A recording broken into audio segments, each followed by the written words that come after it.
Board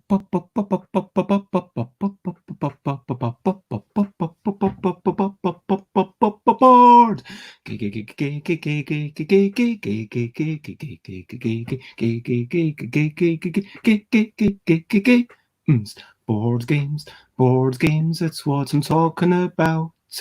Board games, I'm not gonna shout.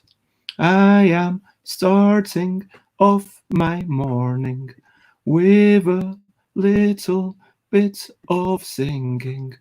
I'm going today to talk about Board Game Design 101 and hopefully help you make a game that might be fun. If that happens to be your objective, maybe it isn't, maybe it is. Either way you live, and let's live. Board games, it's what I'm talking about. Board games, I'm not gonna shout. Hey! Good morning, everybody, and welcome to what I like to call the BEZZY Breakfast Board Game Blether. I am Bez. It is, at least in the UK, or indeed in Nigeria, approximately breakfast time, and I am going to be blethering about board games. And hello, Alan. It is lovely to see you as always. Today I am going to be talking about Board Game Design 101. I haven't written down a lot of notes. I've started writing notes down about 4 minutes ago, but we're going to basically start. If I bring up this banner at the bottom, we're going to talk about how to invent a game, how to design it, develop, pitch, publish, generally create. Oh, that's misspelled. And generally what questions you should ask, what you should do. I mean, I hate the word should, but this is, what you might want to do. And what is your power as a game designer? What are your responsibilities? And let's rewrite that. What should you do? What may you want to do?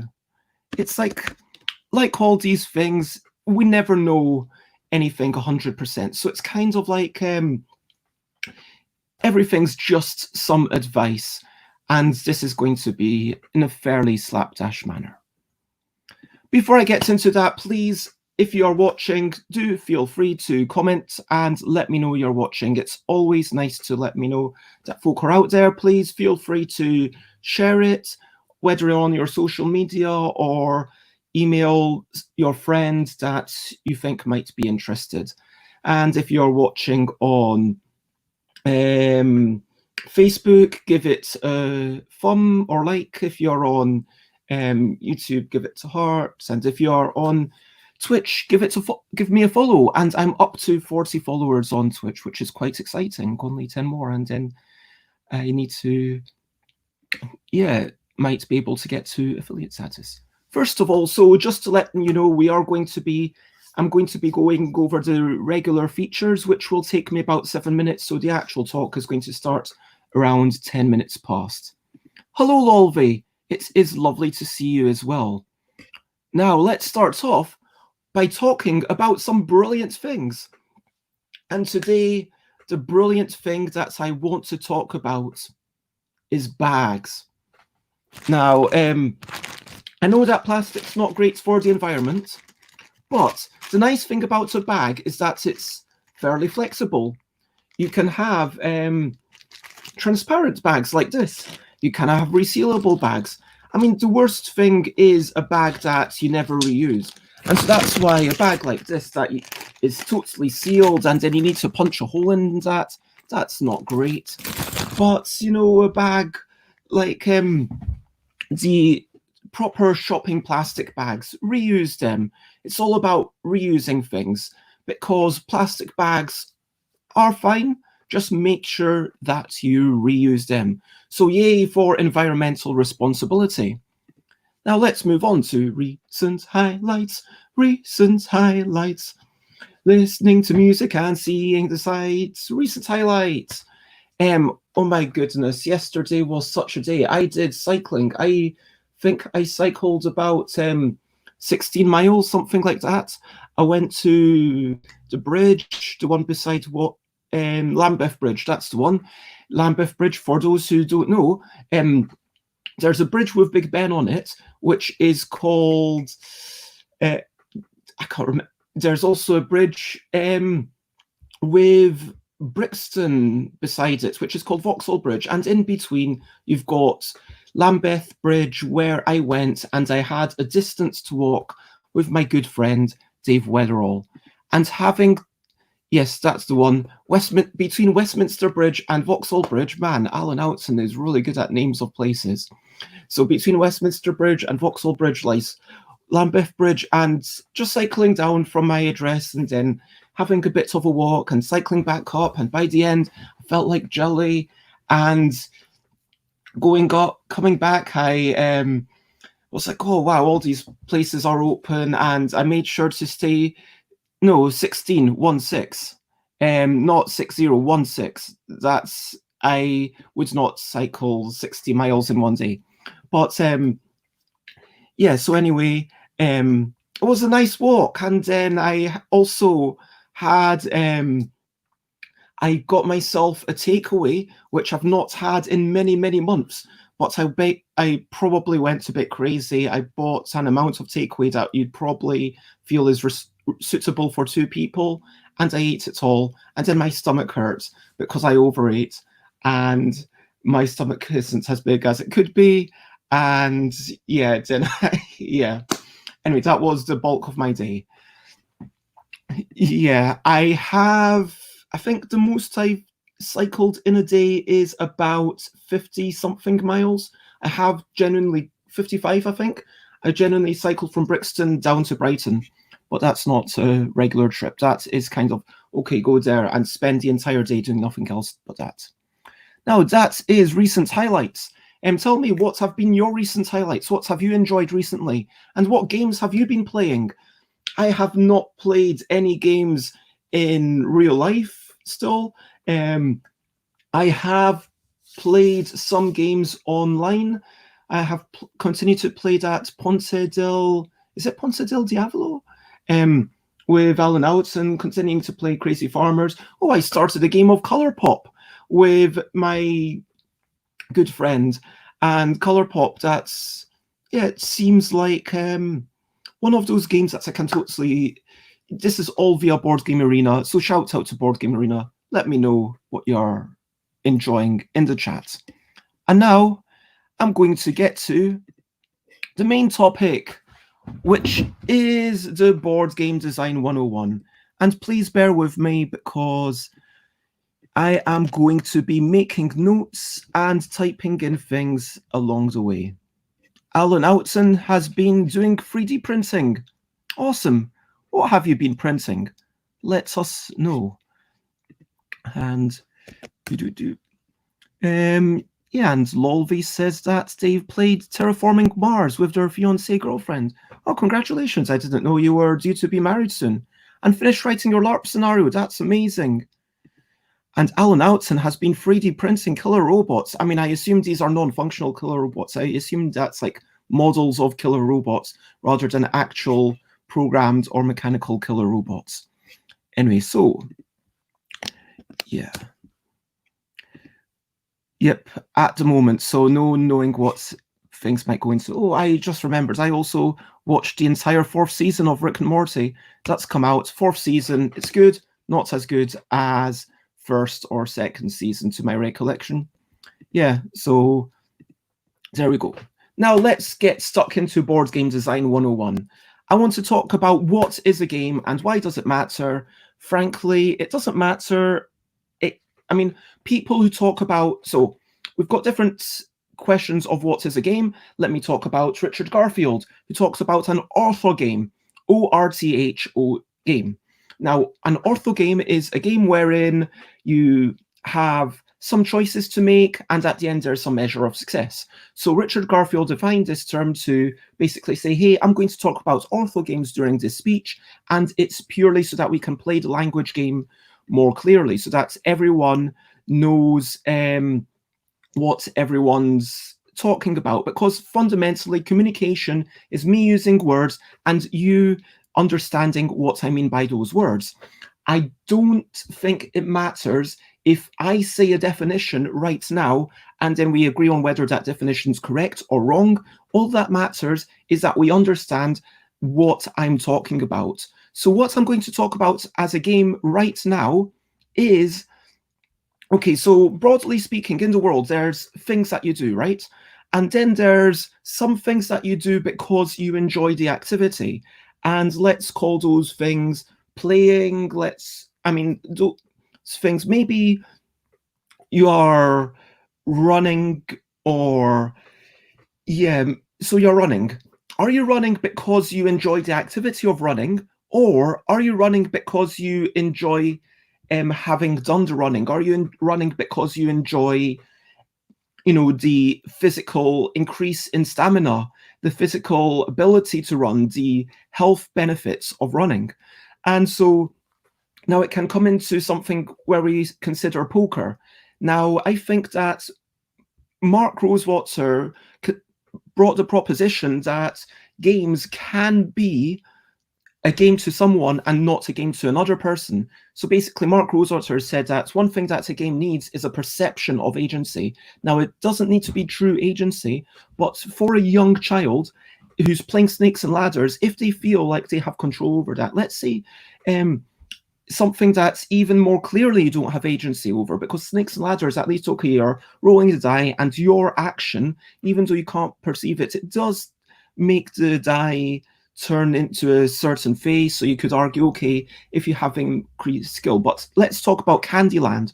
So Candyland is the archetypal American version of what people in Europe might be familiar with Snakes and Ladders. So in Candyland, there's a deck that's shuffled.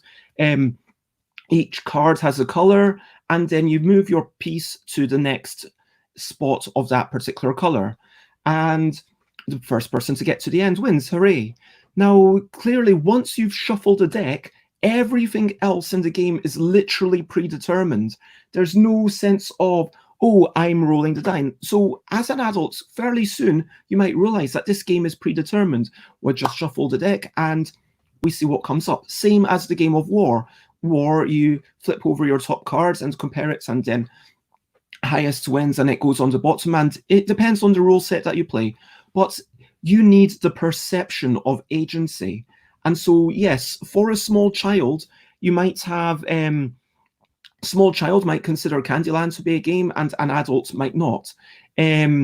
For an adult, there has to be an element of an unknown within the confines of the game relevant stuff. But fundamentally, when I talk about games, I'm going to be talking about everything. I'm going to be talking about sports, board, all strategic Euro games, dice rolling, Ameritrash, party games, LARPs, RPGs. These are all games for the purposes of this talk. And I would argue that even an improvisational game, even more activity-like than a LARP, where played within a improv group, is a game, and that's just what I want to talk about. So now let's talk about how you get started. So you get started by having some sort of inspiration. So where do you find your inspiration? It doesn't really matter as long as you start somewhere. That's it. So people talk about, do you start with mechanics or do you start with theme?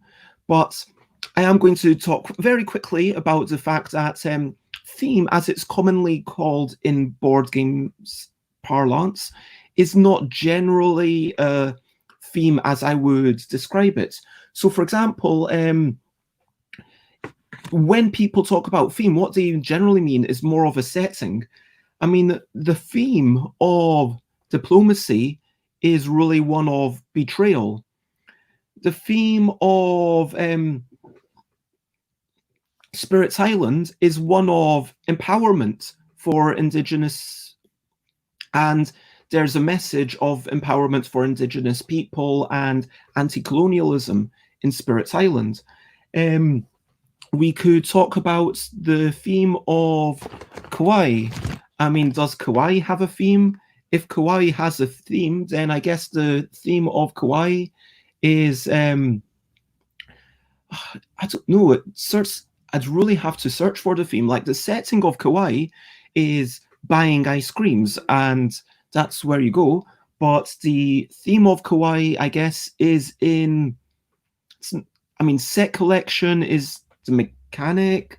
It's in push your luck, in limited resources. It's in kind of limited love, I guess, is the theme of kawaii. If I really had to search, and spreading around your love in a judicious manner. So you can't spread around your love too willy-nilly, because you need to keep some love going outside and some love coming back in. But yeah, if I had to have a theme of yogi, then the theme of yogi would probably be overcoming the odds. And that is the theme, because I worked hard to make sure that all the cards are simultaneously possible. You can literally do all the cards in that box at the same time. And if you can't, well, you are not flexible enough. That's true. Yeah, so ice cream is the setting of this. Ice cream is not the theme. That's what I want to get into. So maybe there are very few games which really have a strong theme, but then you can look at This War of Mine or The Grizzled, and I would say that there's more LARPs and RPGs that have a really strong theme.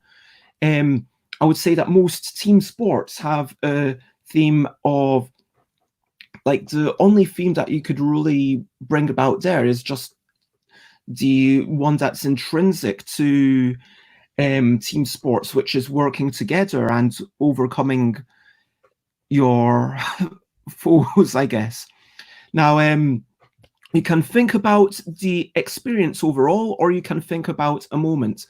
Now, Jeff Engelstein talks about how they think about the experience, which might be, okay, you start thinking about Dead of Winter, and the experience there isn't one of, it's not about the zombies. The experience is really one about, okay, you're going around and then you're worried about who's going to betray you, and everyone's got these sorts of personal agendas, and that's kind of the overall experience. That you might start off with an overall holistic view. You might start off thinking, okay, I want to have this one moment where someone pays a little bit of money in an auction, and then it's my turn, then I need to think, do I pay this one bit more money or do I not? And that moment, I mean, there's a lots of games that capitalize on that moment. That's not particularly unique, but maybe if you've not made an auction game before, that might put, maybe you're thinking about, okay, I want this moment where I'm thinking, do I push my luck, and do I, and yes, that could be seen as a mechanical thing. It is all intertwined, but having a moment when it's like, okay, I want to have that moment when I flip over a card, and then you're like, oh, how am I going to fit this new card into my word? Because I've got a word, and now I need to fit this card into my word. And I don't have any game like that for the L deck, and already I'm starting to spin off ideas. I mean, I guess actually that's sort of like extendable a little bit, but yeah, something where you've got a word and then you have to wrangle and rearrange things into your words. That's a new moment. And maybe you think about the name, because I have made a game starting with the name Couple, and Couple did inspire, okay, it's got to be cooperative, it's got to be for two people, we're working together, and the whole fact that there's two score piles that need to be in perfect unison, that's a really important thing. Abandon All Artichokes by I can't remember, Emma Larkins. Abandon All Artichokes started off with the name Abandon All Artichokes with a big list of names. Hey, this is a cool name. What would this game be all about? You can think about your components. You can think about, okay, how many cards do I have? what components am I willing to put into this game? Hey, what if I made a game where I allowed myself to have 80 dice? What would I put into this game? And so all of these methods are ways that you can use to get started, and it really doesn't matter. The only important thing is that you choose something and you kind of get started. That is all that matters, because restrictions breed creativity. Now, let's talk about why are you doing this? There's many reasons that you're doing this. Maybe you're doing it for money, maybe you're doing it for fame, maybe you're doing it for intellectual curiosity, maybe you're doing it as a message for love for one person, to spread joy, to communicate. All of these are valid. And I don't think that, yeah, you need to say, oh, I shouldn't make games for money. I think it's perfectly valid to make games for money. Alan Oughton asks regarding theme, does the LDEC have a theme, or is it the games created with the LDEC that have themes, or both, or neither? I mean, a lot of the time I don't start with a theme. I don't think there's a very strong theme. I guess that's a thing, that if you can think along some way of having a theme, and like the central objective, the central message of the LDEC is to be sort of, openness and opportunity and accessibility. I guess that's, I guess theme, for me, it's kind of like a take-home message. And yeah, I am realizing that I don't have a good definition. It's not where it's set or when it's set, to my mind, is more to do with the setting. It's to do with the fiction, but it's more, the theme is kind of like the take-home message. Like what message is the game giving you, almost? And if you don't think about this, every game has a message. Like the theme of Say Anything is kind of like, well, anyone can be funny, or maybe another theme is that it really matters what one person thinks, because there's the judge and everyone else is voting what the judge thinks. So it doesn't matter if you're the most popular answer. It doesn't, if there's 6 people playing and there's a judge and the 4 other people kind of all voted for you, but the judge voted for this person, you still don't get any points, even though you were the most popular. And so the theme of Say Anything is actually that only the judge really matters. So getting back to why are you doing this? Because why are you doing this? Be honest with yourself. And this is the central question that I think everyone needs to ask, which is, genuinely, why are you doing this? I'm going to be honest. When I made In a Bind, which I can't see beside me, here's In a Bind Junior as a stand-in. When I made In a Bind, the reason I made In a Bind was because I wanted a game. So originally, when I started making In a Bind, my reasons were I wanted to be a professional game designer. I wanted to work towards that goal. I wanted to make a game that I could self-publish. I wanted it to be simple in terms of components, so I made sure that it was only cards. I wanted it to be something that was super simple. And so, yes, that informed my decisions along the way. When Forrest Bauer said, hey, actually, you don't need this sadistic mode that lots of people don't even know exists. The instructions aren't in this box. If you look in most of the boxes, I don't know if anyone can read this language, but in Yogi, there is a bit that says the variants for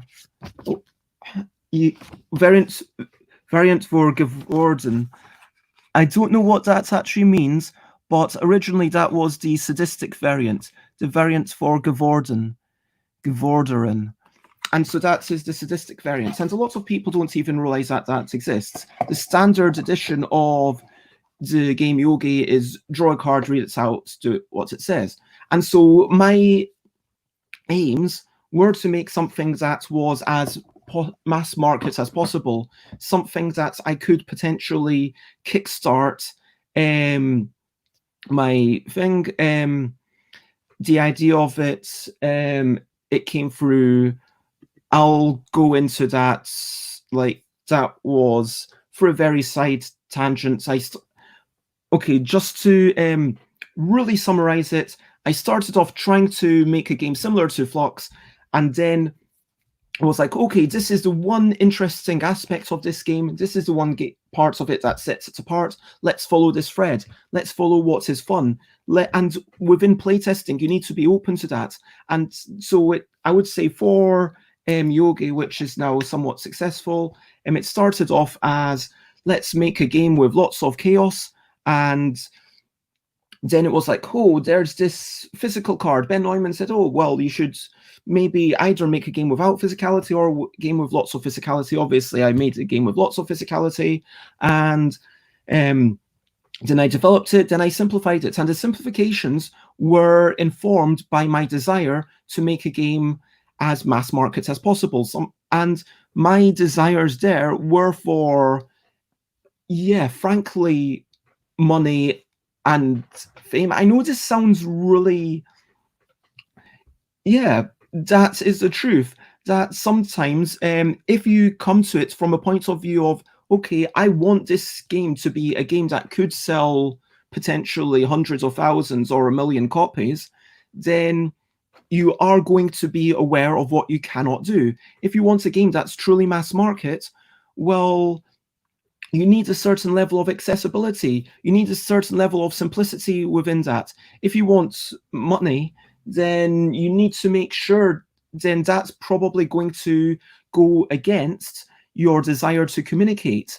If you're wanting to do something for intellectual curiosity, that's perfectly valid. That's perfectly fine to do game design and say, hey, I wonder what it would be like if I had a style of auction where within this auction, someone's able to say, okay, this is the best thing, and then they take all the money. So all the money, it doesn't go out to an external bank. It actually comes into one of the players, who is the auctioneer, and the money always goes to an auctioneer.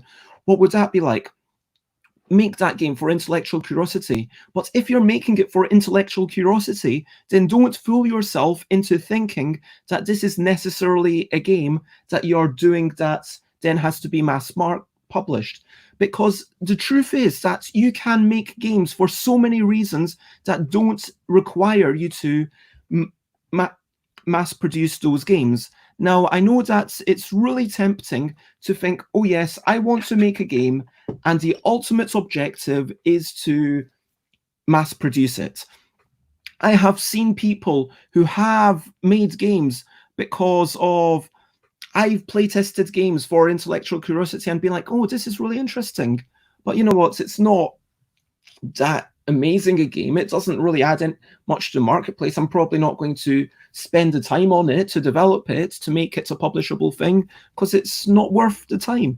I've enjoyed the intellectual curiosity, and now let's stop there. Maybe you do something for love. Maybe you do it because you love someone. Maybe you want to give them a birthday gift. Maybe you want to make little miniatures, and you want to sculpt these little minis of mutual friends and stuff, and little Jägermeister bottles because they love drinking Jägermeister, and maybe those Jägermeister tokens are the things. And in that case, frankly, your love and the type of game that you're making for this very small crowd, it might even be as small a crowd as one person, is going to be a different game to what you might make if you were wanting to make it for a bigger audience. If you want to make a game to spread joy, what do you want? Do you want to make a game to communicate? And frankly, I don't know if Seize the Power, I'm not making that necessarily to spread joy in the same way that this is like a fun, frivolous game that maybe makes people smile. And, like lots of the games for the L deck, Grabble and Wibble, certainly. But yeah, maybe it's all about communication and spread. What do you want to do? and then you're more likely to do it. But remember, whatever you want to do is okay, as long as, you're not hurting anyone else without consent, without informed, consent. So that is a fundamental thing that I want to get into. Now I'm going to just type on, let's talk about negative feedback loops. That's really important to know about. What is a negative feedback loop? What's a positive feedback loop? Well, basically, in a game, there's probably going to be someone who's ahead. There's probably going to be someone behind. Now, does the game exacerbate their positions? Does the game push the person ahead into having, like, in Risk, the fact that as you are doing better, you have more territory, and then you get more armies, which allows you to do even better. This is a positive feedback loop. In Monopoly, the fact that as you're doing better, you start, having more money, you're going to be able to pay rent when other people need it, and you're going to be able to build more houses, or potentially hotels. Probably don't want to go up to there, but you will be able to fill up all your things with houses and force people into deals that they maybe wouldn't want to make. And that is a positive feedback loop, because a positive feedback loop increases the state of what's going on. Conversely, a negative feedback loop is something that changes it to the opposite. So let's talk about the negative feedback loop in one of my own games. So in Wibble, you've got to shout a word that uses one of these letters and one of these letters. For example, dream, D-R-E-A-M, and then I collect a card. Now, what happens is now everyone else just has to use one of these letters and one of these letters. So they could say rim, R-I-M, but I also have to use one of the letters that I've collected. So I would have to use rid or rind, because I've got to use one of these as well. And then if I get it again, then each time it becomes harder and harder. And now I might say brandishing, because brandishing has all of at least one letter from each card. It becomes harder and harder. And this is the nature of a negative feedback loop, that there's also other negative feedback loops. There's a negative feedback loop in terms of social etiquette around the table. And so social etiquette is something that's all in Risk. People are going to beat up on the leader. That's kind of within the magic circle what you should expect to happen. This is a negative feedback loop. I'm trying to think of other examples of negative feedback loop. Now, let's talk about why you want a negative feedback loop. So you want a negative feedback loop purely because you don't want, because positive feedback loops make for a runaway leader, and then engine building games generally have lots of positive feedback loops. So something like Agricola or Puerto Rico, or Settlers of Catan. As you do better and better, you're going to have more resources coming in, you're going to be doing better. And so photosynthesis is, a classic example of this, like I talked about. And when I was reviewing it, as you have more trees, you're going to be getting more light energy, which allows you to grow more trees, and so on and so on. So as you get your economy going, most economic games have a strong positive feedback loop. And it's just the natural way of the world. Within the world that we exist, there is, the rich get richer. That is the law of the world. So in terms of game design, we want it to be more interesting. We want it to be more fair. We want the last third of the game to still be exciting. If it is a game that determines a winner and a loser, we want that winner and a loser to be still, unknown. And so for that reason, have some negative feedback loops, fundamentally. Let's talk about hope. Let's talk about the kind of curve of climbing that you get in Dominion. So Dominion deck building game, as you play the game, you start having more cards that are just about the victory points. As you get these cards, you slow down. So what happens here is that you see someone ahead of you, they've got more points than you, but they are advancing at a slower rate. So for a newcomer, that means that they are looking at this and thinking, oh, they're advancing slower. Maybe I will be able to catch up with them because I'm advancing faster. Now, this is an illusion because everyone is going to have to climb the same hill. Everyone starts off, with a gentle slope, and then everyone goes up this ramp where they start adding victory points cards to their deck. Then it becomes harder and harder, and you have to go through that curve, same as everyone else, but it does instill hope. Yeah, tax is kind of a negative feedback loop, I guess, yeah, because by taxing other people and redistributing wealth in the real world, and, you do need to have, the truth is that when we apply this to the real world, we do need to have negative feedback loops because, getting political for about one moment, like when we look at racial inequality, and when we think about how things have gone on, there is a positive feedback loop that through generations, if your parents were rich, then you're more likely to be rich, you're more likely to have capital to do stuff with you. And so we need to instill some sort of benefit system. We need to instill not just a benefit system so that people are able to scrape by, but so that people are able to get themselves to a higher place. And talking about negative feedback loops, I guess there's a few main ways to do this.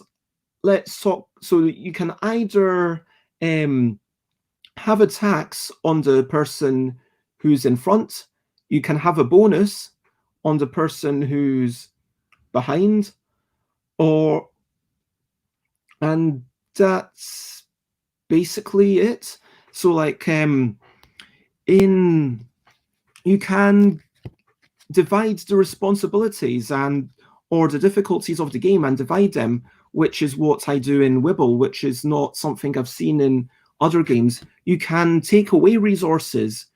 You can add in some extra tax or feeding, because in Agricola, the fact that you need to feed your additional people, it is a tiny bit of a negative feedback loop.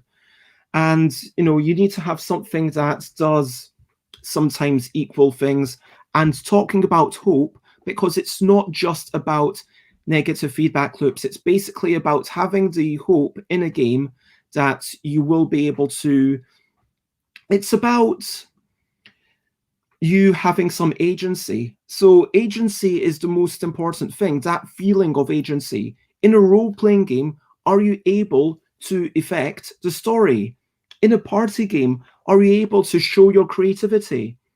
In a does what I do matter in yogi? I mean, if it were just read the card, do what it says, and once you've done what it says, that's it, then it would be like, okay, one finger touching nose, hey, that's easy.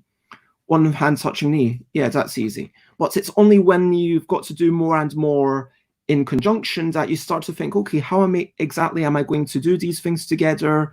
Now I feel like I have some responsibility, it's testing me. And that's the easiest way for a game to be of interest. A game that has some sort of test of skill, or indeed some opportunity for creative input. So the test of skill might be the test of flexibility. Can you have your hand to your knee and touch your nose and ear?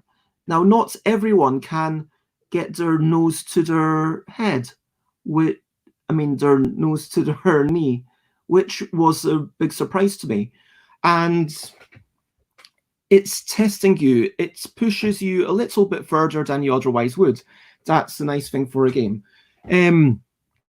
So the other thing that you can use is creative potential. And in creative potential, it's like, okay, are you able to affect the story? In a role-playing game, do you have secrets that you can choose when to launch? And so you're kind of defining the story together. In a storytelling game, yeah, And you have ownership not just over your bits, but over other people's bits later on. In a strategic game, do the choices that you make actually matter? Now let's talk about that hope, and let's talk, I'm just going to put this to the side, about randomness, because randomness has a lot of benign qualities. People ding on randomness all the time, but it instills us with excitement, variance, it tests a new type of skill, and it instills us with hope. Randomness does a lot. So, randomness. If you have perfect information, non-random game, on one end you have something like Go and chess. On the other end, you have backgammon or poker. These are all games with a fair amount of skill, and especially if you have the doubling cube in backgammon, that's a lot to calculate and a lot to take in. So what effects does the randomness actually have? So randomness gives us variance. It puts us into situations which we are less likely to have seen. In chess, there's a whole library of opening moves that people quite often do because they're familiar with them, and I'm like, okay, I know that this is suitable. If I'm playing a deck building game and it's really unlikely to have, or maybe I'm playing backgammon and I have a game where I roll double one 6 times in a row at the start of the game, that's going to put me into a situation that I've never been in before. I've probably not even considered it. Now I'm forced to make decisions on the fly. Now I'm forced to adapt to this new situation. That is one reason why randomness, yes, it actually tests a new kind of skill. It tests the ability to adapt. It tests the ability to see, okay, what do I do in this situation? We have more situations than we will ever be able to compute. Whereas even in a game like Go, it's, it depends on us as players to push it towards this new situation, which might not always happen. Randomness just forces us. It's second advantage of randomness. It has it instills hope. If we are behind, maybe I'm hoping, okay, maybe if the other person only rolls 1 2 1 2 1 2 every single turn, and I roll double sixes, we're just going to go on backgammon for a while. Maybe I'll still be able to win. Whereas something with perfect information like Go or chess, at a certain point, it's like, yeah, I'm probably going to lose this. I can see this, and I'm just going to give up. Now, in a 2-player game, you can give up, but in a 3-player game, well, you become a lame duck. Now, a lame duck is a term when you can't win, but you're just stuck in a game. Third thing is it offers drama. If you have wildly different possibilities, randomness can offer drama. You can have just a matching game where maybe you're flipping out things, and statistically, maybe every third card is going to be a card that you can grab, but once in a while, you've got, oh my god, there's another card. Oh, wow, we've had like an entire round of 10 cards come out, and that gives you drama.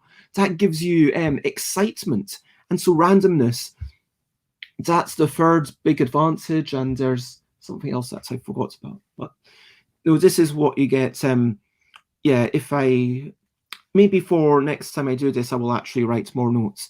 So randomness has some key qualities. Randomness, it is important to make sure that it doesn't overpower the agency. That is the main danger of randomness. You want to make sure that the players, what's under the player's control, feels like that matters more than the random factors. You want to make sure that, and it's also, you want to balance, the more players you have, the more player chaos you have.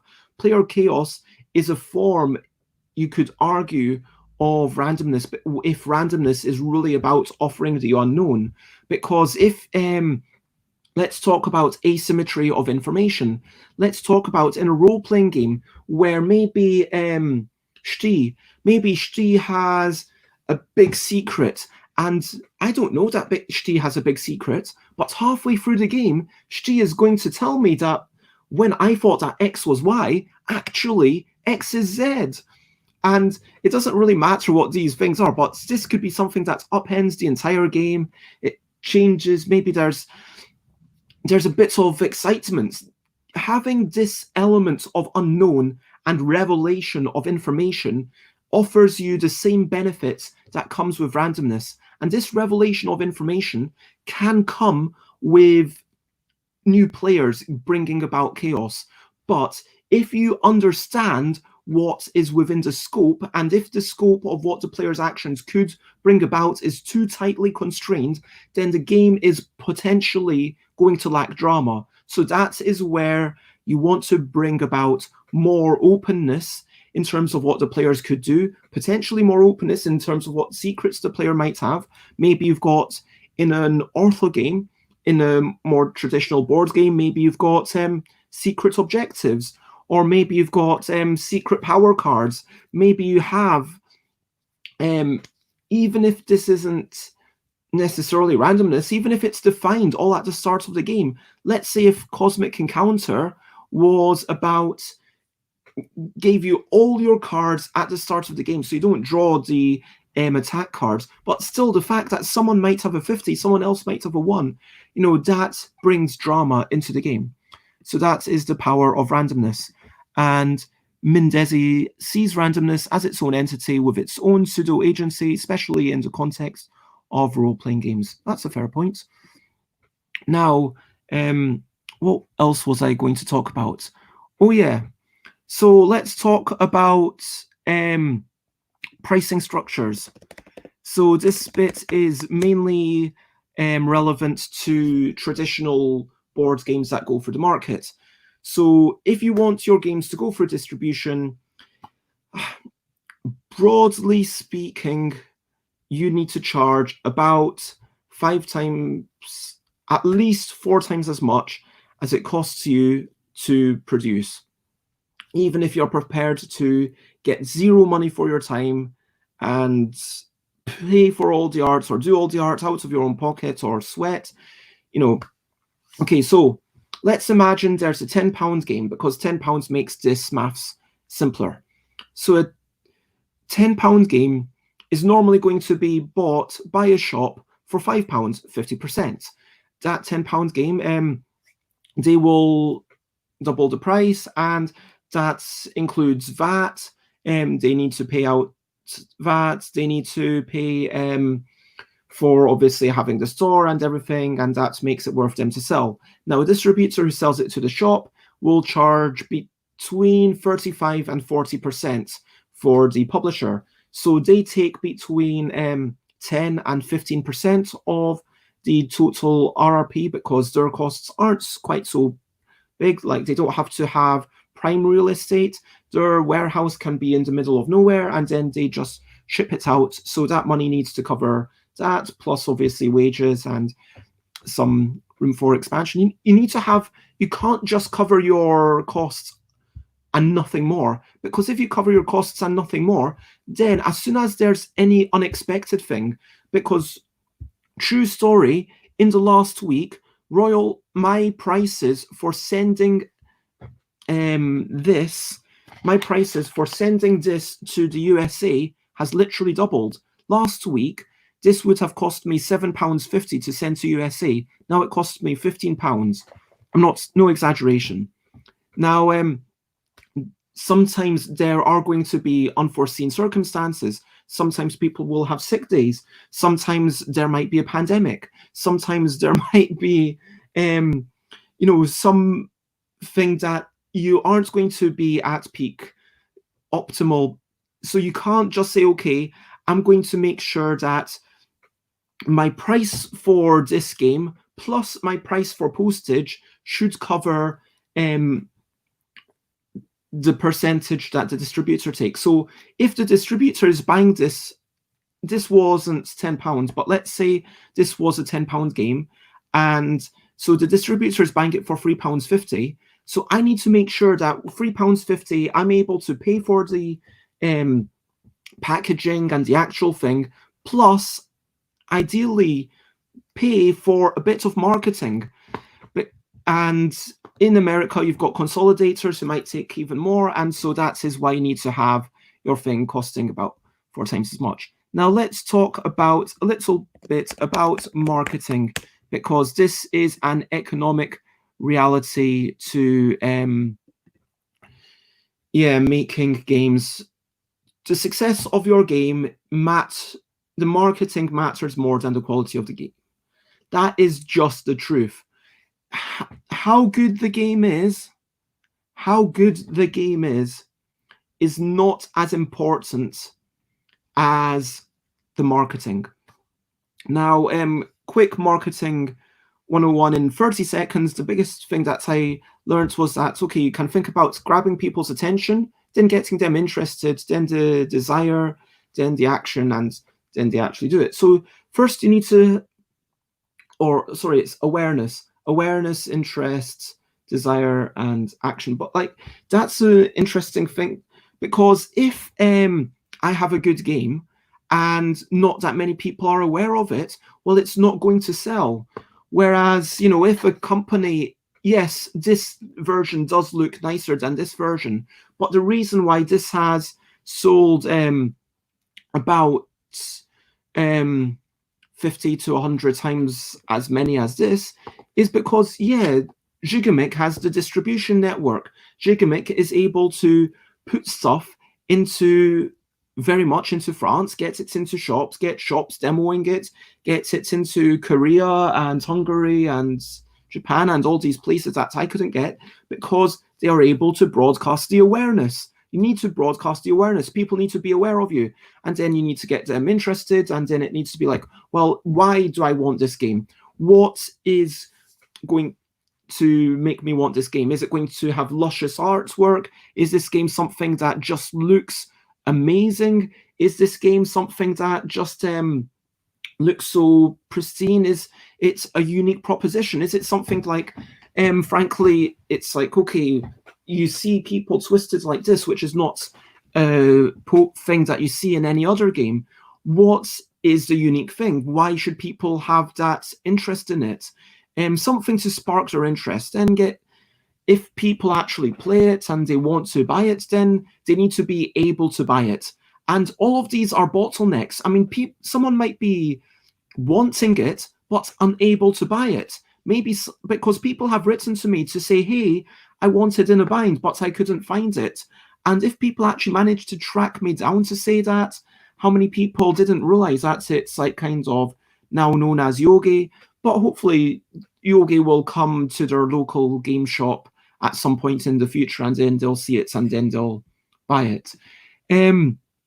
So yeah, we've got a little discussion on pseudo-agency. Agency is some level of control over elements of the narrative. So I guess what I mean is that random elements have that control over elements of the narrative without being direct payload input. So I think AI is a reusable analogy. And Aquisilis says, marketing alone will get you immediate sales, but if it's bad, people will catch on fairly quickly. Just look at Seafall. I will say that the quality of the game matters a lot more in the marketing thing. I don't know if you can actually see that I've got Seafall up there.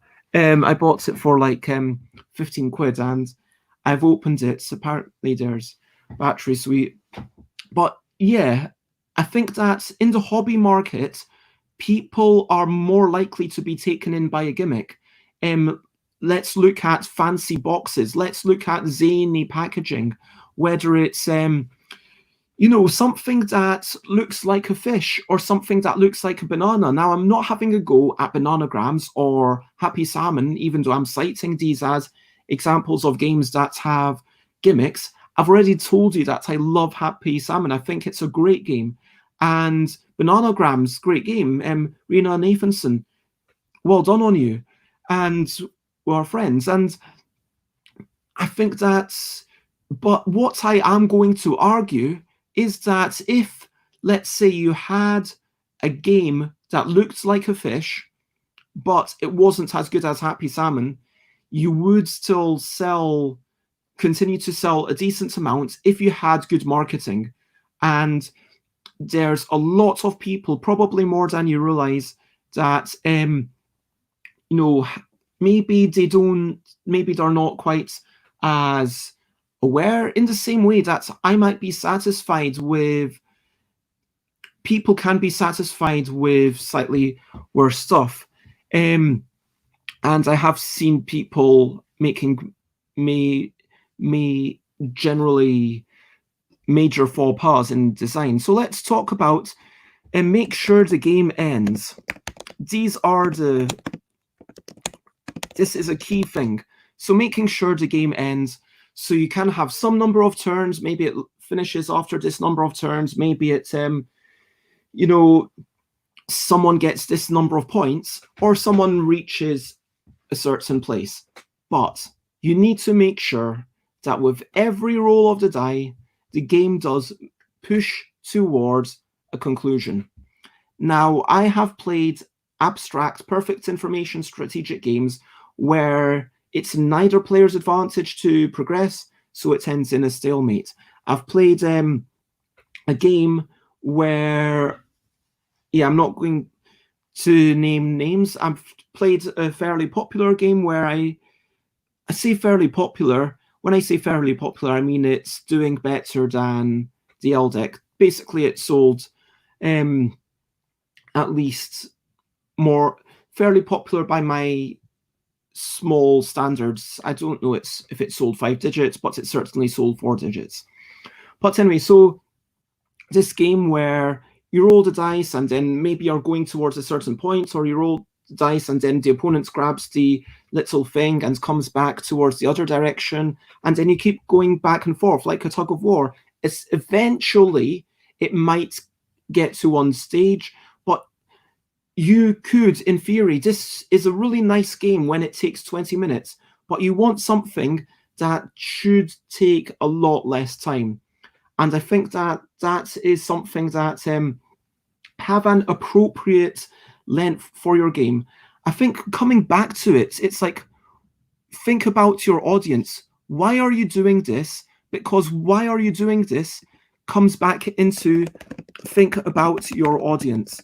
And then when you can think about your audience, then suddenly you're thinking about, well, how much time do my people have to play? At what point do they, get frustrated? How are they likely to behave? What is the core activity? And that's where I really get into the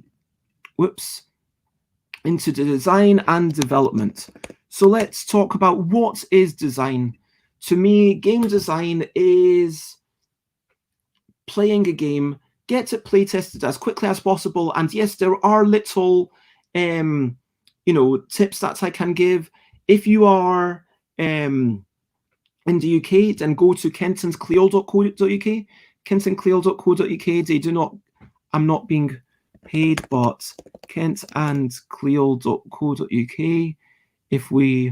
I'll just bring up my screen very quickly. That's, whoops, sorry about this. I cannot find kentandcleo.co.uk. Okay, I think I made the misclick there, so I can't share my screen without refreshing. But design, so get it started as soon as possible. If you want to have a game with a lot of letters, but 2 letters per card, but you don't know the distribution, don't worry about it. Just write a bunch of random letters. Maybe as you're writing, you'll have some intuition, and you might not write Z and X on the same card because you realize that the Z and X on the same cards are going to be too difficult. But you'll just kind of come up with stuff, just getting it out there and getting it played. You don't need to get the whole game played. If it's a long game, just playing the first turn or first couple of turns, you can get it played with yourself. You can roll some random dice. You can roll some blank dice. Literally just get some blank dice and move them around and just chuck them around, and maybe pushing things around will help you think of things. If you're playing a game, a design technique that you can use is to say, okay, these are events cards. We know what these events cards should do, but I'm not going to write these events cards, but we're going to kind of write them up in the middle of the game. And then just when you draw the events cards, it's kind of like, okay, what do you think would be appropriate to happen? What would be the worst thing to happen right now? What would be a great thing to happen right now? And what would be a medium thing to happen? And now in the middle of that game, you can create content. This is something that you should do with very forgiving people, maybe fellow game designers, and warn them that this is what you're doing. Maybe do it during a solo test where you're just playing the game, and then during your first game, you're like, okay, what do I actually want to do right now? When you're watching a playtest, write down, okay, what ideas, what cards do people want? If it's asymmetric, if people have different cards, what would be exciting? And when you're watching, if you've got a game where ultimately you want 300 cards, but maybe to play the first turn, how many cards do you need? Maybe you need 10 cards for the first turn. Maybe you need another 5 cards every turn thereafter. Well, then if you only make like 20 cards or 25 cards, well, you can still play 3 or 4 turns. And so that's enough to give you information. Fundamentally, you want to see whether what you've made is managing to fulfill the audience expectations. Are they enjoying it? Is it meeting your reasons for why you're doing it? Is it going, and you don't, if you think about pricing, if you think about real world logistics, if it's an RPG, are you making a game that could only be played for 20 players when really you're trying to make an RPG that could be played with 8 players? And yeah, think about the realities, and then you will eventually turn this into something.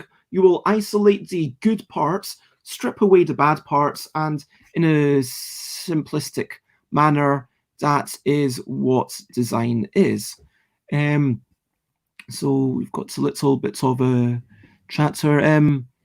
Aquasulus says, marketing and product design is about giving a consistent message that is contextual to the audience. If the game is very light, mass market, then there's not much crossover with the gaming community.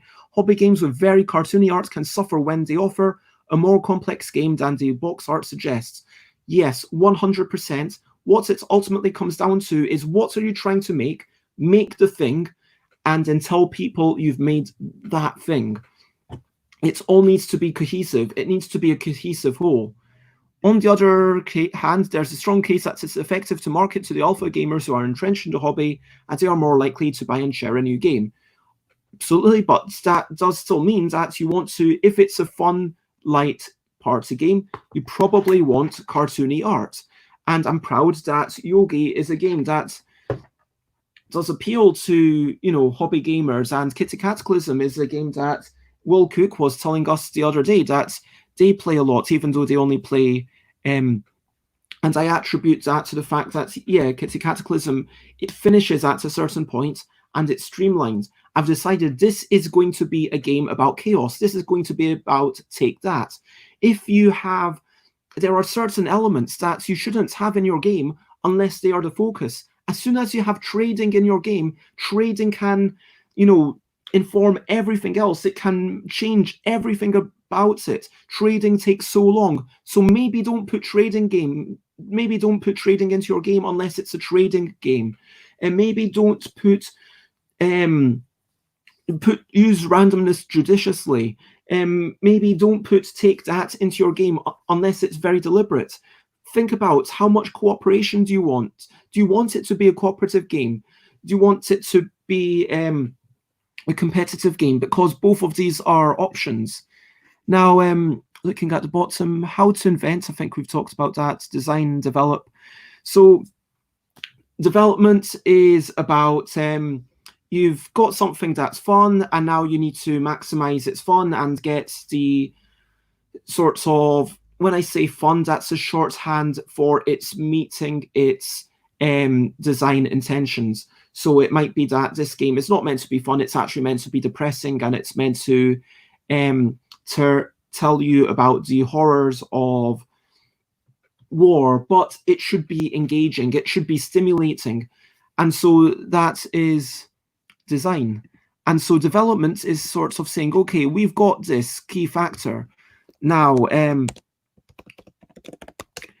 we've got, we're going to refine the rules. Maybe we're going to think about all the final cards, we're going to tweak things a little bit. We're going to optimize it, because now we see what the game is. Now we see what the game is trying to be.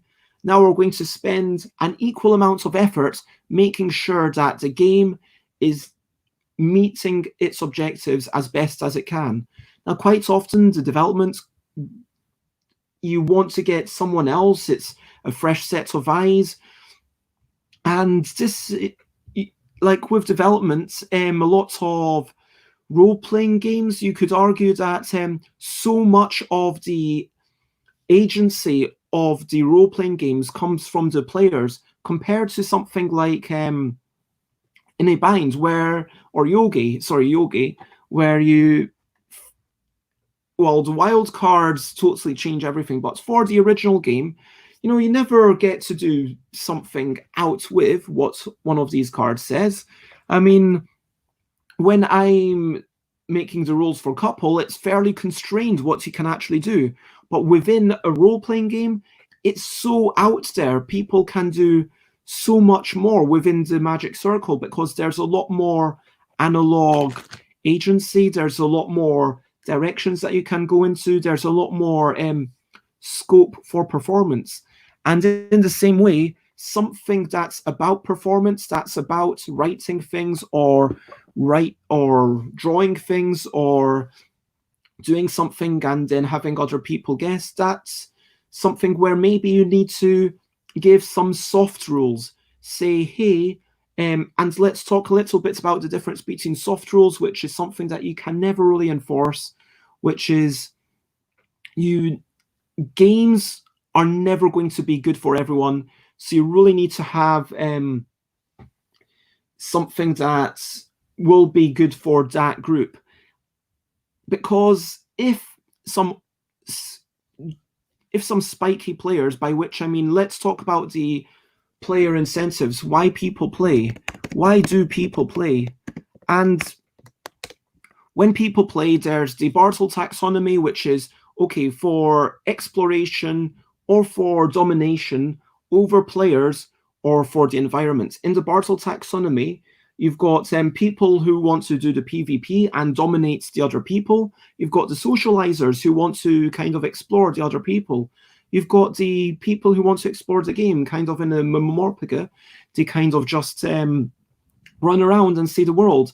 People who want to dominate the environment, that's okay, you want to smash the monsters, but maybe you are a mixture of wanting to explore the other people and dominate the environment, and then you do raids, and then you have nice chats with people, but you're super serious about having the best equipment.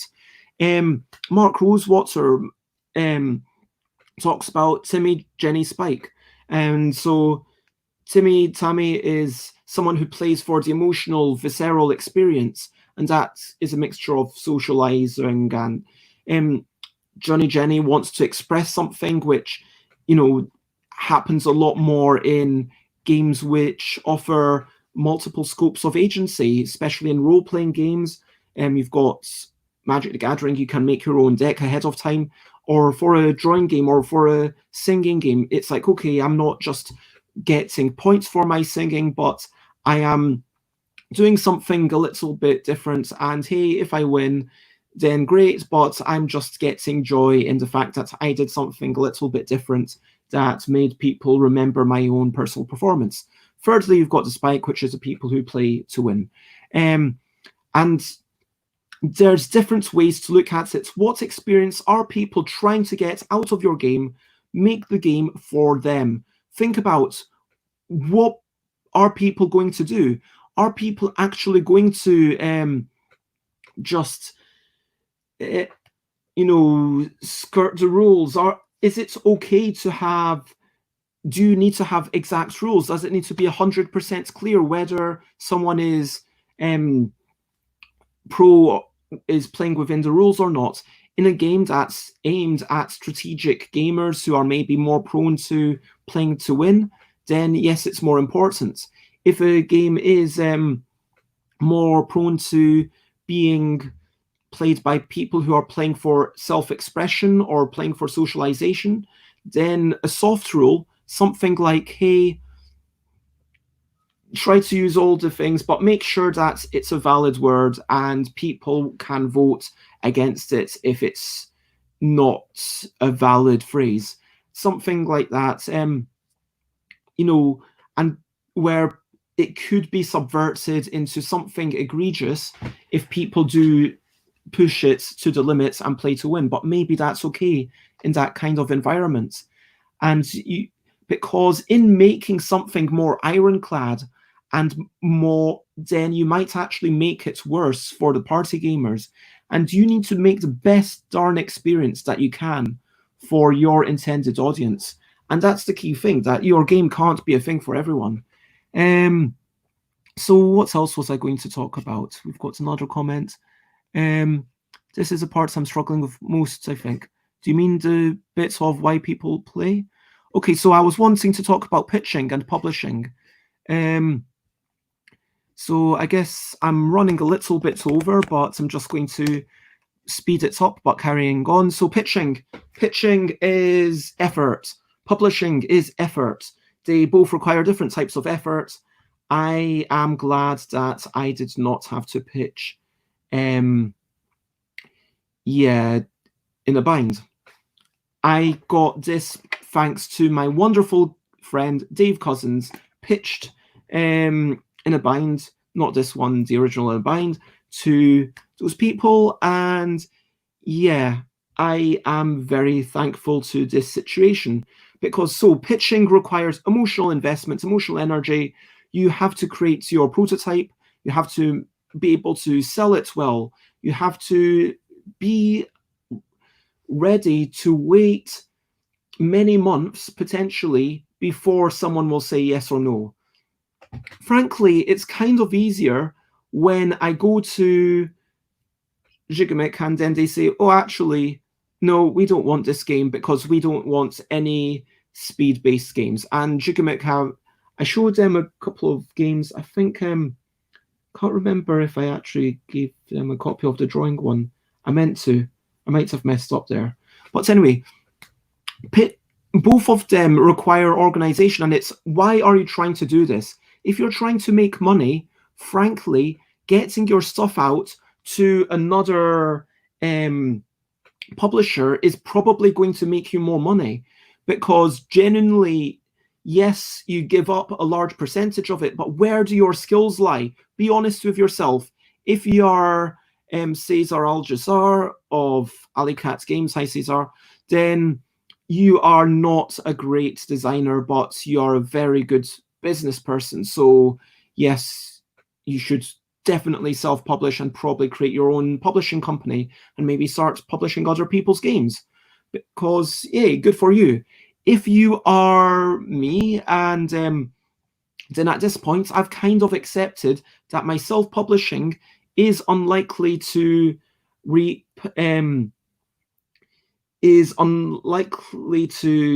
give me anything right now. It's not even breaking even, let alone paying me for the hours that I spend working on the LDEC and Kitty Cataclysm. But so why do I do it? Because I get full creative control. I get to make this thing, which is a personal artifact. The fact that one day I am going to have a game that looks like this in a shop, and you will come across this box and it's like, oh, well, maybe this text will be a little bit smaller, but the point remains that it will just literally be covered in text. And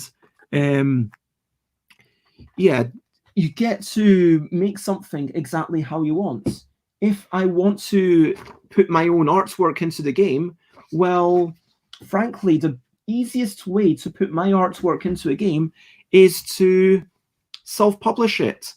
I'm not going to get a publisher realistically to say, oh yeah, we like your design. Normally, a publisher is going to want to take that design, have the rights to change all the artwork, to change all the product packaging, to make a few tweaks here and there. And yeah, so you need to be open to that. You need to be open to them making tweaks. You need to be open to them taking potentially months before they tell you whether they want it or not. And frankly, it's going to be the better games that are more on the cusp of, yes, I want it. Oh, I need to test it with people, and eventually either it worked, hooray, or maybe it didn't work. And it is a lot of emotional labor. When you're self-publishing, in order to sell 1,000 copies, it's not an easy thing to do, but there are people like Jackson Pope who just make a small number of copies, and so you don't need to mass produce. I did a Kitty Cataclysm expansion. I think I did about 64, something like that. It was either a 2 or a very small 3-digit number of copies. And yeah, I did 2 print runs. It's print on demand. So there's a small deck, and I charged people, I think, like £2.50 for these 8 cards. And I actually gave this away for free on Board Game Geek. People could print and play if they wanted, or they could pay me a small sum of money, £2.50, in order to get a slightly nicer version. And for me, that was the emotional benefit. The reason that I was doing that was a mixture of, yeah, I want to spread joy. I want people to be playing something that I make. I want people to be enjoying it. I want to have my artwork out there. And so, yeah, I managed to do all that by self-publishing. So that is print on demand. And so, yeah, Quasilus did the designer, publisher, speed dates, and had to pitch the game 17 times in a row. It was brilliant but exhausting. And I believe that, for me personally, and again, people find different bits exhausting. For me, I find the notion of creating a sell sheet so exhausting. And if you want to pitch, there's different ways to do it. You can pitch digitally. You can make a sell sheet. You might have to get their attention first of all. Write a little blurb of the game. The other way you could do it is just approach someone at a convention and say, hey, can I get a... If you approach them on day 1 of the convention, there's a small chance that they might be able to speak to you on day 2 or 3 or 4 of the convention, especially if it's a business thing like Nuremberg Toy Fair, where Nuremberg Toy Fair, people are there just to take pitches, so they're more likely to. And so this year I went there and pitched at Cannes, so that's a little bit easier for me because I didn't have to go through the sell sheet thing. Pitching, publishing, creating a game. What's your power? Yeah, games have power. You have responsibility. And so I will talk about power and responsibility, and then I will finish up unless there's any big questions. So if you have big questions, please get them in now. So as a game designer, you have a lot of power and responsibility because games effect change, in my opinion. What I mean by that is that games tell you to do things, and quite often with an author game, with a game that determines a measure of success or loss, games are telling you this is the thing that you should do, and if you do it, then you'll get more points. If you don't do it, then you'll lose points. If you this is your character, you need to get your personal motivations and personal actions in line with this character's personal motivations and actions. So games are incentivizing particular behavior. Gil Hova says incentivize interesting behavior, and that's totally true. Good game design is incentivizing interesting behavior. Good words, Gilhova. And but it's all about, as you incentivize this behavior, people take on those lessons and they are more likely to continue to do those things in real life. If I consider things, I will think about things, and I will be exposed to things. Someone asked about colonialism, in which I've just not gotten to on Facebook. That could be like an entire subject on its own. Maybe I'll talk with Calvin Wong about that, or someone else who's up for talking about that. But the representation of people, if the only people in your game are white folk, I mean, like, I look at the back of this box and you actually, it's notable that all the people have the same skin tone except for one person on the edge. And so this isn't even a great example of diversity. And you know, Simon Caruso and I would probably agree that we've both learned and continued growing as artists and creators. And I think it's important to look back. I wonder if I have a copy of the second version to kind of compare, not to hand. But yeah, if people see only one type of person, they are going to come to accept that person as the norm. If people see that one thing is constantly incentivized, they are going to start to consider this as a good behavior, even if it's not necessarily a conscious change. There is going to be at least a desensitization. There's going to be some sort of subconscious effect. And so I do believe that games effect change. And so, yes, everything's political. And to paraphrase Skunk and Nancy, yes, it's political. Everything's political. And so that is, and everything is going to change other people. What may you want to do? Think about your players. Think about why you want to do it. Questions welcome, especially at the end. Okay, so I'm going to answer these questions and then I'll finish up. Salon Outson asks, have you ever thought about becoming a game publisher for other people's games at some point? Yes, I've thought about it, and I'm not going to do that. I think that I talked with Andrew January. They had one game that was really cool that I'm going to maybe do the art for and a bit of design. Basically, this goes back into, be honest with yourself. What are your strengths? What are you good at? I am not a good publisher. My Kickstarters, my biggest Kickstarter, I believe, was 270 backers for Wibble Plus Plus Deluxe, now known as the LDEC. And yeah, my latest Kickstarter, I think, for latest two Kickstarters for the categorical deck was 172, I want to say, and like for the stickers it was like a 2-digit number. And I don't want to undermine the fact that, yeah, I got like something like 80 people or whatever to say, yes, Bez, we're going to give you a bit of money because we support the fact that you're going to want to try to make stickers. And I really appreciate that. And to everyone watching, I've not made an official announcement because I also wanted to write about the thing. But yes, everything is now posted for the stickers. And thank you very much, everyone, for doing that. And I need to think about, I'm not the best at marketing. I am not the best at, I've not gotten into distribution. I'm not the best at getting things into shops and whatnot. I could move to there, but why? So, yeah, I've thought about this kind of trinity of reasons to do things.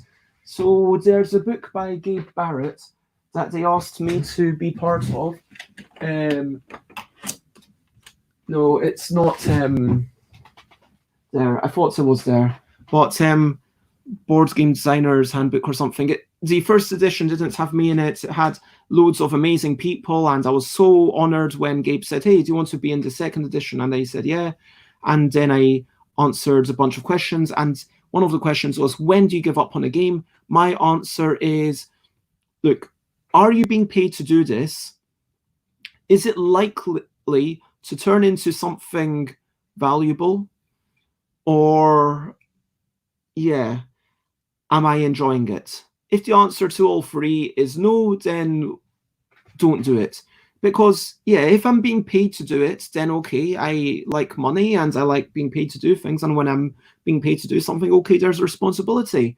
And yeah, when there's been times when I doubted whether the thing that was making for King's College London, whether that would be any good. And King's College London was paying us. They'd already signed a contract. So I was like, well, I better do this. I mean, yeah, they're paying me. And in the end, I was actually quite proud of it. But the second thing, is it's likely to turn into something valuable? I guess there's like two things there. Is it likely to turn into something that you're proud of and you feel emotionally, wow, I'm really happy to have made this? In which case, power through for your own like emotional investments and well-being, or like maybe it's valuable because someone then will pay you money for it. In which case, yeah, maybe I spend money, or maybe it's valuable in that it's going to spread joy. Valuable in any of these reasons, and that's a decision for you to make for yourself. Because some games, at their best potential, and sometimes you need to be honest with yourself, some games might turn into a how good is this game going to be for its target audience? If you're making a dexterity game for people who like to be a bit silly and like to express themselves and are a little bit creative, well, I should like your game. And if I'm in your target audience, what score am I going to give your game? If I am going to give your game 7 out of 10 or 8 out of 10, well, 8 out of 10, that sounds really good. But if I'm in your target audience, if I am the perfect person for your game and I'm only giving it 8 out of 10, well, maybe it's not quite good enough. Maybe there's another idea, because there's also going to be all the other people who aren't your exact target audience. And I have to encourage other people to play it. So maybe for them, it's only a 5 out of 10 or whatever. And they're like, yeah, not this game again. It should be a game that at least some people are going to be giving 10 out of 10. And I know Eric Lang talks about, hey, before you make the game, think about who will like it, who will not like it. Write a review from, I think they said 8 and 4. And the point is that those numbers are designed so that you do the 8, you don't use the superlatives, you get away from this extreme emotion, but there should be the potential for some people to fall in love with it, for some people to adore it, for it to be a valuable thing. Will it be something that people love? Will it be something that makes you money? Will it be something you're really proud to have made? Will it be something that one person loves? Maybe it's a gift for that one person. Will it be a valuable thing? If the answer is no, well, maybe that's okay. If you've been given money to do it, well, you better do it. I mean, with King's College London, I'm not going to lie, there were, like I said, there were times when I was just like, okay, I've got to do the minimum that I can just to get this done. I've been paid money. I'm not happy with the way that it's going. We've had creative differences and just going to make it. If you're not being given money, well, are you enjoying it? Are you enjoying what you're doing? And I think this is a thing that we can apply to every part of our life. Are we being paid to do it? Like, are we beholden to do it? Is it likely to turn into something valuable, or are we enjoying the process? If none of these three things is true, just don't do the thing. I genuinely can't think of any other reason to do a thing than one of these reasons. So please let me know if you can think of a reason to do something other than these three reasons. And that is my biggest takeaway. The other one, which I normally, when I do this talk at a convention, and every time I seem to lose my notes and then I have to retype them. And my biggest takeaway is always do whatever you want, because everything is valid, and we want more games that are just being crazy and doing crazy things. So I do all my marketing myself. What have I found most effective? I do my marketing myself. I do not pay for an agency. I have recently started paying other people to be part of Stuff by Bez. I've started, I feel like marketing is its own question. I don't feel well placed to answer this because I'm not a good publisher. I mean, yes, I managed to sell 1,000 copies of this, and where's the Kitty Cataclysm? Oh, the Kitty Cataclysm decks. Oops. Yeah. So I managed to sell 1,000 copies of that, and that basically I've got about less than 100 left, and selling 900 copies, it's like some achievement, but that is work that I've done by going to conventions. And honestly, that work of going to conventions, it's ideally, this would be go to conventions, sell some copies, then that spreads, and then more people buy it through shops. For me, I've not managed to get into a sustainable thing yet. I do get web orders. I get about 1, maybe 2 orders each week of everything combined. And that's not a great situation. So I don't feel well placed to talk about marketing. And I think that's maybe my final lesson. Be aware of what you are able to do. Be aware of your capabilities. I'm aware that I've just been rambling on. I have to go for personal reasons. And so I just want to say thank you, everyone, for watching and commenting along. Thank you, Aquasolus and Alan Oughton, for the questions. Thank you, Mindezi. And thank you, Lolvi, for popping in. It was lovely to see you all. And as I finish up, I am genuinely interested in my holy trinity of reasons to do things, because for me, that's like a really big life lesson. But what am I looking forward to? I am looking forward to today, hopefully playing games with my family in literally about 2 minutes. And I am looking forward to hopefully having Chris and McCall for Pandemic Legacy Season 2. My daily hope ambition is... My hope is that this has been an interesting topic, and I guess my ambition would be to maybe do more of these in a kind of... I hope that you can accept my lack of preparation. I hope that my lack of preparation wasn't making it too terrible. And yeah, maybe I might do a little bit more preparation next time, like maybe 15 minutes rather than 5 minutes. Could have written up more notes. But yeah, tell me what are some big topics that you would like to learn about. Maybe we could talk about marketing and have people coming on, because I found it really interesting to have guests, but I would like to also have guests and talk about certain topics rather than just that. And yeah, so I'm glad that you enjoyed it. Thank you both. And so yeah, crossover between mechanics and themes. Yeah, sure. That, I mean, they do have to certainly be intertwined, and yeah, feel free to kind of just message me or whatever. My next stream is going to be tomorrow. My next stream is going to be talking to Lolvi. Yeah, we're going to be talking about Ludotex. And then after that, Tuesday, I am talking about virtual playtesting with Chris Buckley. Tuesday evening, we have Semi-Co-op, Rachel and Heinze, who make a wonderful comic, at 8. We're going to be playing games together, and I'm going to be doing my quick questionable questions. That's going to be a regular feature at 8 p.m. now.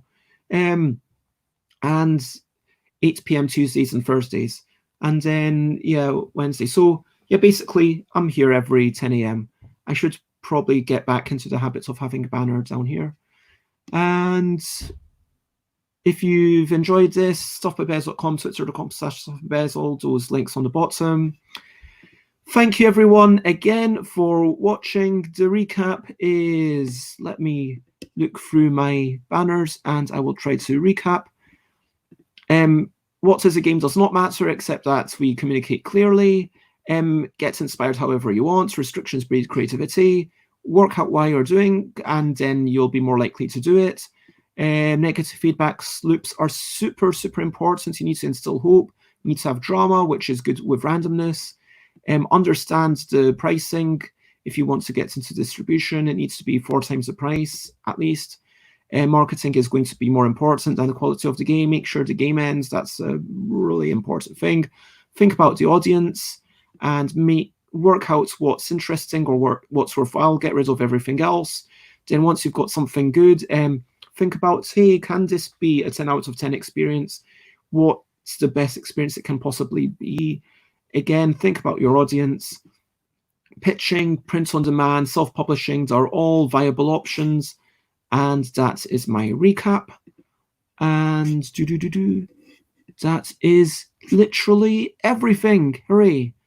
So for now, I think there is only one thing left to do, and that is to say, I think you know what I'm about to say. I'm about to say, bye, bye, bye, bye. This is a goodbye song. Bye, bye, bye, bye. Thank you for watching along. Bye, bye, bye, bye. This is the end of the show. Bye, bye, bye, bye. And now it's time to go.